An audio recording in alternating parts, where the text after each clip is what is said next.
Okay, so this is Palpatine's Shuttle. This set is new for 2010 summer. It's 592 pieces and $60 US. And I already filmed a review of this set on my new camera, and I asked you, my viewers, for an opinion on that camera, and a lot of you said that you didn't like it. So I have officially switched back to my old one. So sorry about that. I pulled that review down already. That's why I'm shooting this one right now. So yeah. So first of all, like I said, this set just came out as of summer 2010. I found this one at Toys R Us. They seem to be the best place to find the new release sets. They had all of them there when I looked. And this is as the name suggests, this is a shuttle Republic Imperial build. And I'll give you a comparison real quick. I have all the shuttles they've ever put out, so I'll let you see what they all look like next to each other. Just gotta grab them real quick. And I'll try and line these up as best I can so you can see a size comparison.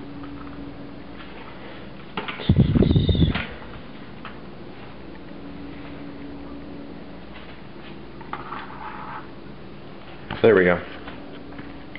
So this is the attack shuttle, the Imperial landing craft, and the Lambert class Imperial shuttle. So you can see it's a pretty good sized ship. Just about the same height on the tip of the wings, and a good average length as well. One of the key differences, though, between Palpatine's Shuttle and the rest of them is all of the older ones, the cockpit does tip down, like so. This one does not. It's permanently fixed forward, and I'm not sure why. Don't really miss that feature, but it's just something that it's not there. So there's that real quick. First of all, though, aesthetically, this new one, a couple things I do like and a couple things I don't like. I do like the wings. I like the kind of the forward point here and then the little gap. I think they did a good job with that. And as you can see, they stay in position a lot better. The attack shuttle's wings did not stay upright, and I'll show you that in a second. The other thing I really like is this forward mast that it has. I think it looks really good. It's not really the best color scheme. It looks a little random to me, but it's really nice, and it makes a good handle as well. You can really easily move this ship around. A couple things I don't like, though. The overall color scheme isn't that great. It's a little too random for me. It's just gray and red and white, and there's dark gray and light gray and some black, and it doesn't really work that well, if you ask me. It just seems a little too thrown together. Also, the back doesn't look that great. You can see it just doesn't look that good. The engines are kind of small, and there's just a bunch of clutter back here, and you have this piece that just hangs out. But it does have a nice rear turret. That is a nice feature. You can see, though, the difference between the attack shuttle and Palpatine's shuttle. Palpatine's does not look that great. The attack shuttle has these nice big engines and the smaller displacement, and then its feature doesn't really protrude out the back that much. And then the attack shuttle, or the dropship, is just kind of a normal back, and then the regular one. So I'll get these out of the way real quick, and then we'll continue on with the review. So yeah, that's kind of the difference between the older shuttles and this model. I'll show you that wing problem I was talking about. If you watch this one, they just fall. So,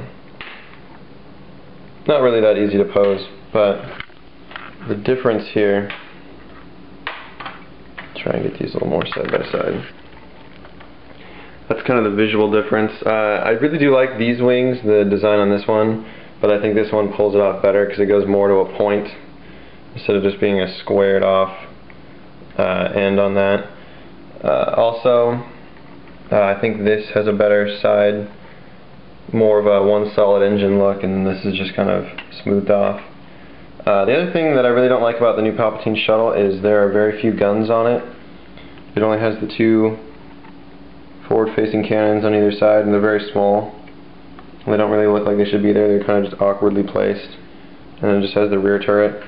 Whereas this is just coated in guns. You got the 2 forward-facing cannons on either side of the cockpit, and then 2 more heavy guns on the wings. Then it has the missile rack on the top. So, and then it has the bombs underneath actually too. So, I don't know. I would just think it would have more guns, seeing as it's the Emperor Shuttle. You would think it would just be like coated in firearms, but whatever.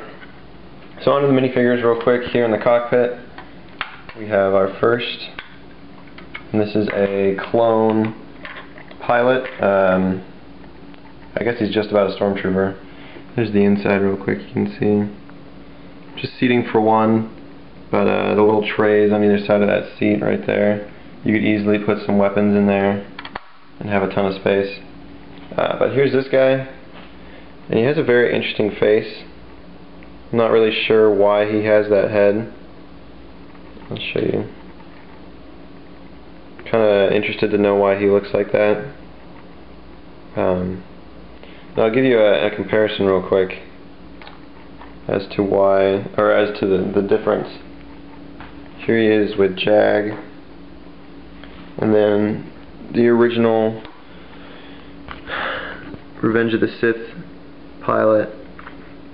So you can really see a big difference right there, but I'm not sure why he doesn't just have the standard clone head. He doesn't have a special name or designation, but he just has a different face, so pretty cool. He is unique to this set, so that makes him a kind of a rare minifigure. To get on the inside of this ship, much like the attack shuttle, in which you had to pop these little pins out, like so, and then you could fold the wings down, and then this whole assembly would lift back, like that. The Palpatine Shuttle is pretty similar to that, but I think they actually improved the design. The attack shuttle just looked a little goofy when you pulled the lid back and it was just kind of hanging off. This, you can just completely remove the roof. You can just pull these pins out somewhat similarly. And in the back there's a third one. You just pull it off. And then you can completely remove the roof, which is a better idea, because then it just completely fixes that design problem. Our next minifigure here is a medical droid, which is a very rare minifigure as well. I think they did a great job. The torso and head are all one piece. You can't turn his head at all. But they did a really good job. He's got a nice level of detail on him. He's got some kind of crest. I'm not sure what that is. But he's got the nice little, like, 3 eyes per eye socket lights, and then the breather mask and all that kind of stuff. So a really good job on that minifigure. Very, very cool right there. And then here is just a shot of the inside. Not much to it. I'll show you what these features do. Next we have a Emperor Palpatine figure. And there's nothing special about him. He's the exact same mold as he is from the Death Star. But there he is, looking creepy and old. And I was actually kind of thinking they might do a different mold, because he's supposed to be, if you remember from the movie, he's just been attacked by Mace Windu, so he's got like fresh wrinkles from the scars of the lightning. So I was kind of thinking they might do a different mold on his face, but I guess not. And then here you've got seats for two. Right there, those little green seats. Very nice. And then you got some lightsaber storage right here. And then here is Anakin, freshly lit on fire after fighting Obi-Wan. Very nice minifigure. Right there, good scars and everything. And kind of the feature of this set is it's the transformation of Darth Vader. So he's on this little hinge seat. And you're just going to lay him back. And then this helmet is going to push over the top of him, but it doesn't really work that well. You have to kind of hold Anakin in. Otherwise it'll just kind of flip him up in the air. There we go. And then you just hold this back. And ta-da! He's Darth Vader. So how that works basically is you just got these little rubber pieces. They're going to grip onto the helmet. And yes, this will work with other figures. So I'll show you that real quick. You can do the transformation of the clone pilot if you so choose. His helmet's a little bit bigger, but it will work.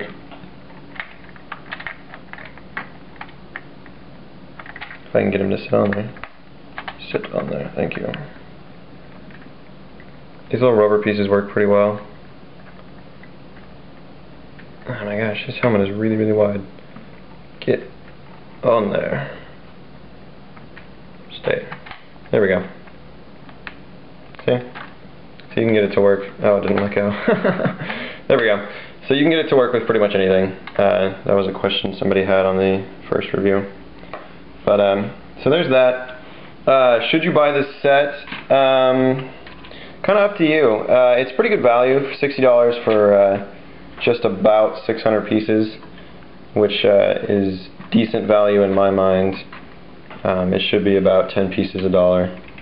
So, not bad value. The reason I got it as first of all the new sets is I love all the shuttles.